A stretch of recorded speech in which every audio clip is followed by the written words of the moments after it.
are charged with felony offenses. So that's going to be the second problem. The third problem is the fact that even though it's going to be small, even though it's going to be long down the line, there's still no plan in place that's going to get into that far when we'll be able to start trying offenses. So my argument today is that for the state's violation of my client's Excuse me, Judge. Excuse me. There's some feedback and it's interfering with my hearing. Plan in place that far when we'll be able to start trying offenses. So my Ms. Gonzalez? Yeah, that was really delayed feedback. That was stuff Hold that on.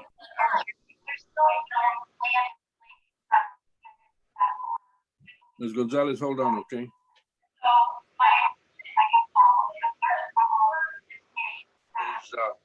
Ms. Gonzalez? that was really delayed feedback. That was stuff that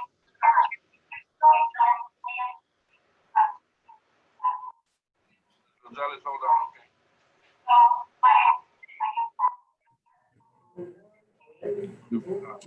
We got a problem with our audio. And Your Honor, from what I can see, it looks like the sound is coming from Patty. That square on my end gets highlighted when we were hearing that feedback. So I don't know if maybe she can go on mute. We got a problem with our audio. And Your Honor, from what I can see, the sound is coming from Patty. That square on my end gets highlighted when we were hearing that feedback. So I don't know if maybe she can go on mute. I'm trying. Hold on. We got a problem with our audio. And Your Honor, from what I can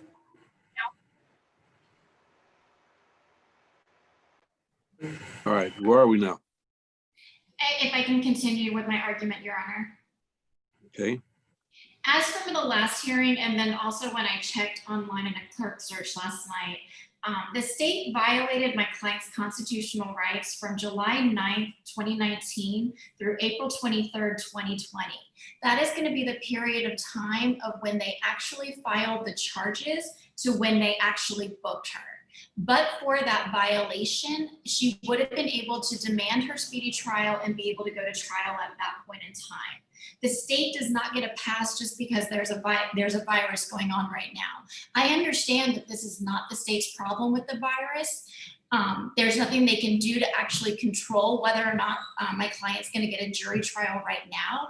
However, had they processed her and booked her accordingly when they filed the charges, then we wouldn't be here today. Furthermore, in doing a clerk search, I was able to pull up the criminal history, not the criminal histories, but the progress of the 4 other individuals that were charged in this alleged assault bodily injury. One of which, if I can go to, I believe 2 of the ladies were booked within the first 2 months of their case being filed. One of them pled out in jail court and one of them took a plea at a later date. The other remaining individual, her case was actually dismissed last week or on the 22nd.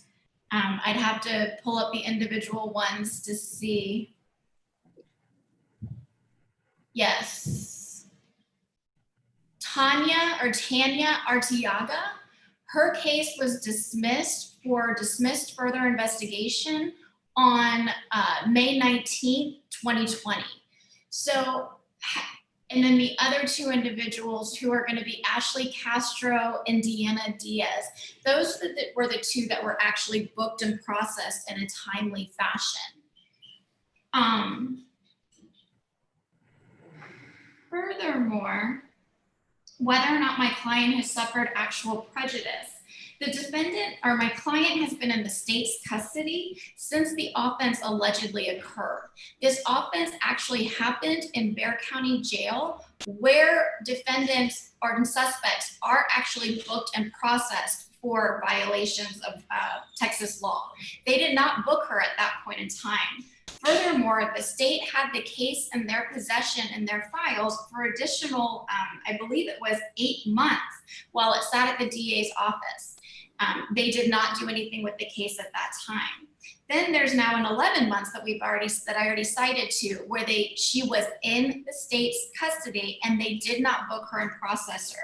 And as far as I know, there has not been a reasonable explanation that has been provided to the court why the state has violated this duty to bring her swiftly to justice.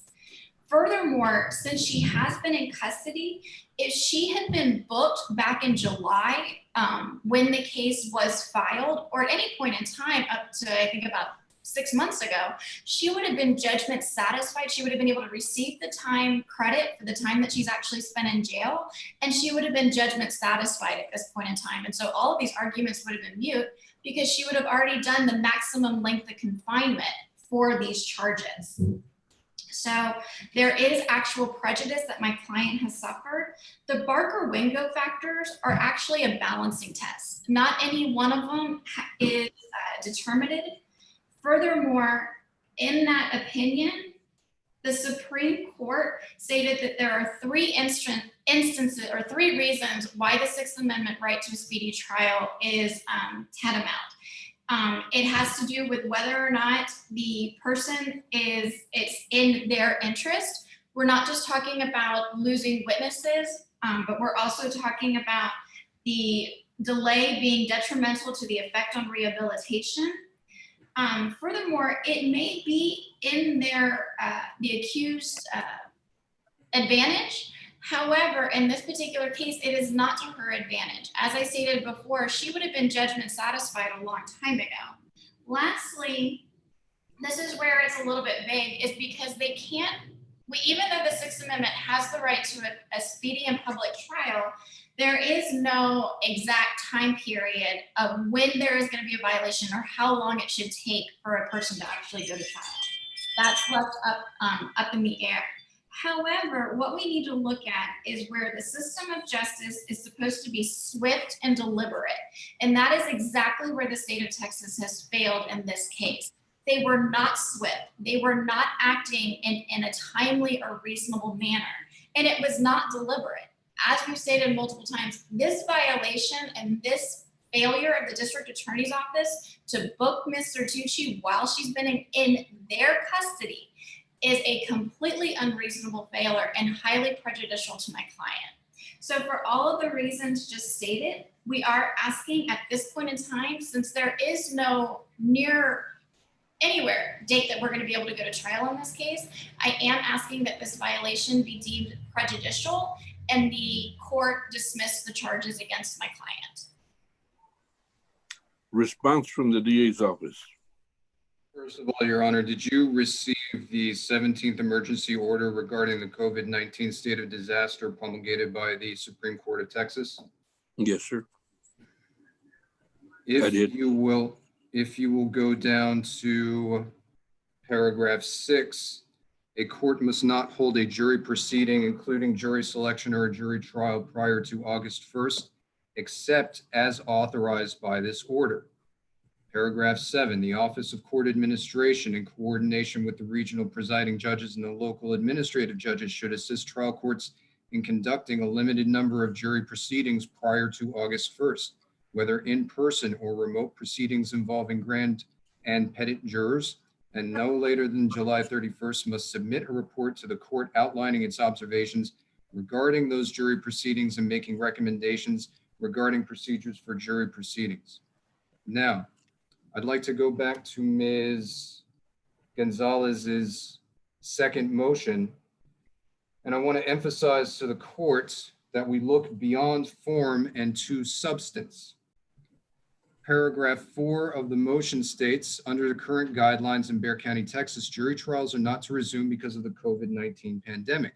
There is no date of when jury trials are to resume, but officials are expecting juries will resume in August, maybe even September of 2020. Furthermore, even when jury trials resume, local rules dictate felony trials will be given priority over misdemeanor cases. Paragraph 5, defendant urges this honorable court to dismiss all charges against her as she has already suffered prejudicial harm for the state. Now, if we look at when this motion was filed, we'll see that it is dated May 26, 2020. If we look at the date the Supreme Court promulgated its order, It is dated May 26, 2020.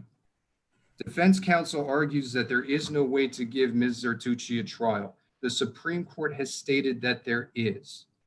The court has the authority to request a special dispensation to organize a jury and give Ms. Zertucci the trial that she demands. Now, under Barker v. Wingo, one of the factors to be taken into consideration when making a determination on whether a speedy trial right has been violated is the assertion of the rights. And as Barker v. Wingo states, more important than the absence of serious prejudice is the fact that Barker did not want a speedy trial. Going down further,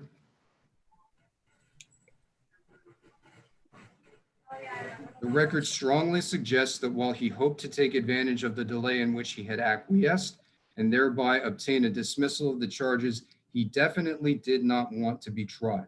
If you look at the substance of this motion, it is not a motion for speedy trial, it is a motion for dismissal.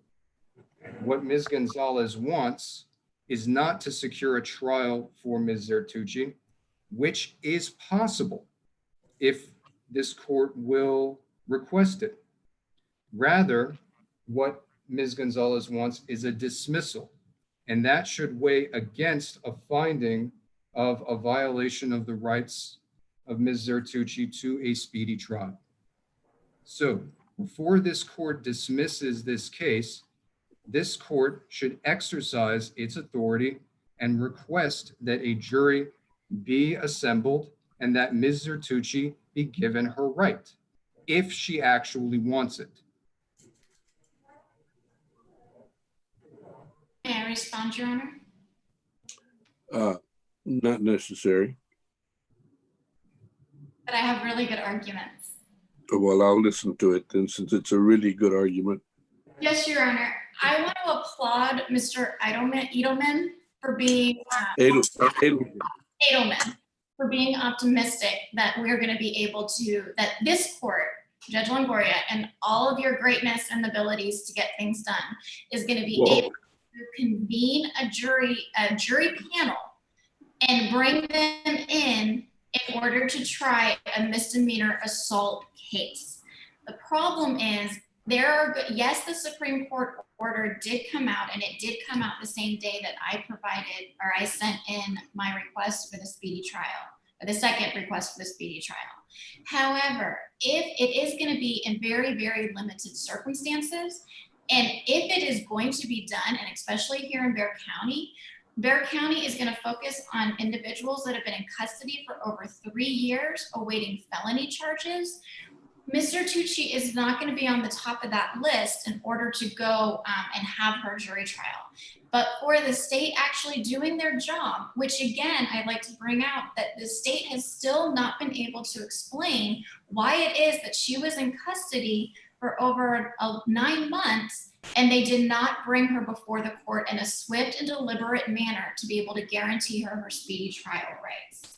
Lastly, I'd like to ask of the state, have they even contacted the witness and spoken with her? And are they even ready to proceed to a jury trial today, since we were specially set for jury trial? May I respond, Your Honor? Of course. The answer is yes. We have all of the witnesses that we need to prove every element of the offense. And there is one other thing that I'd like to add. Regarding the claim of prejudice, there has been no actual testimony to substantiate that claim. There's been a lot of argument by defense counsel, but no actual testimony for the court to consider. And Your Honor, I will concede that. However, this is a speedy trial motion. It is not a jury trial. And the court can consider argument on behalf of the client and take judicial notice of the dates that I've recited to the court, which is also found in the public court system and on the court file. Furthermore, the defendant actually even requested her speedy trial before she was even booked on these charges. She did find out about these charges. She did immediately send a letter to the court asking for a court-appointed attorney so that she could fight these charges. And she did that back in January or February. So the first motion of the defendant was not seeking a dismissal. She wanted to go to trial to prove her innocence. However, right now with what we're faced with the delay of the state and then now the current situation, she's now forced to be able to ask for a dismissal. All right. Excuse me. I had previously found that there had been a violation of her right to a speedy trial. And it's obvious approximately 30 days later that she's not likely to have a jury trial available anytime soon.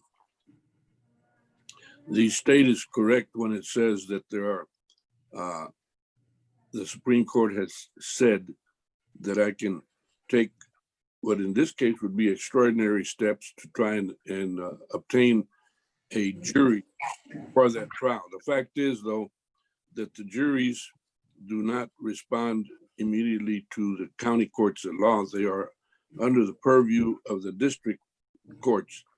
The presiding local district criminal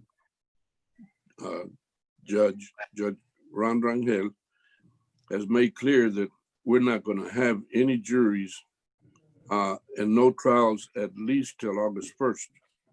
The plan was submitted to the Texas Supreme Court, Office of Court Administration, and the Court of Criminal Appeals for ultimate approval. It is basically impractical to expect that even with, pardon me, extraordinary steps, I could provide a jury trial for Ms. Zertuche. There are no jury panels available. They won't be called until sometime in late July or in fact in August, at which time the court is aware that they would be giving priority to the jail cases on felony court cases, particularly capital or anything else of that nature. To remind everyone, the jury system is going to be really heavily impacted as a result of COVID, and it has nothing to do with the state. It is not the state's fault. In this particular case, the bringing of charges, etc., was both on the original arresting agencies or the failure to arrest and bring charges. Whatever violations occurred as a result of that is a combination of reasons, but nonetheless, it is a violation of Ms. Zertuche's right to a speedy trial. I am going to grant the motion ultimately at this point,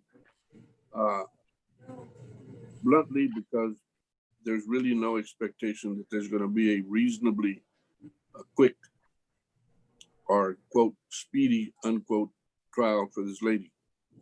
And there has been no explanation of any sort for the reason or reasons why she had not been properly, efficiently, and timely charged. So that'll be the court's ruling.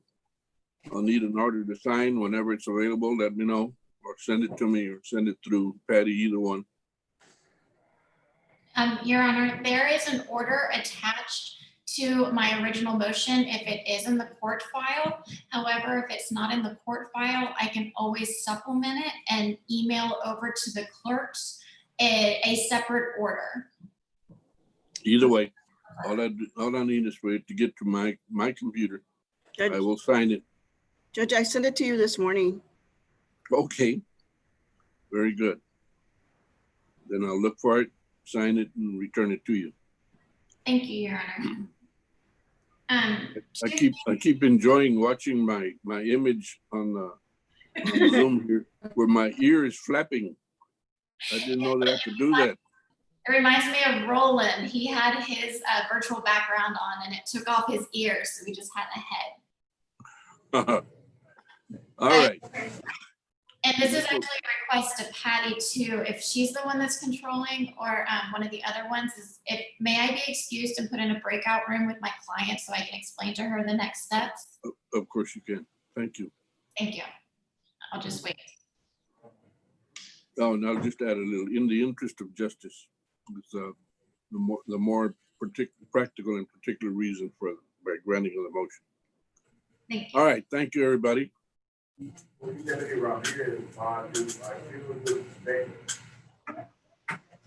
Your Honor, do you need me anymore? No, sir. Well, I do need you continuously, Mr. Edelman, but not at this point. Thank you for your time. Specifically for this proceeding, sir. All righty, take care. See that May I flapping? may I be excused, sir? Yes, you may. Thank you, sir. Stay safe. You too. You and your family. Will do, sir.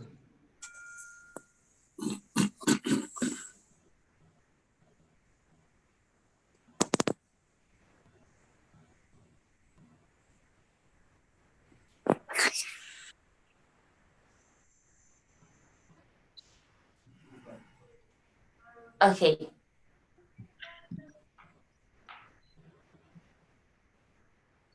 Patty, we're still being streamed on YouTube. Okay, my bad, sorry. Just wanted to let you know.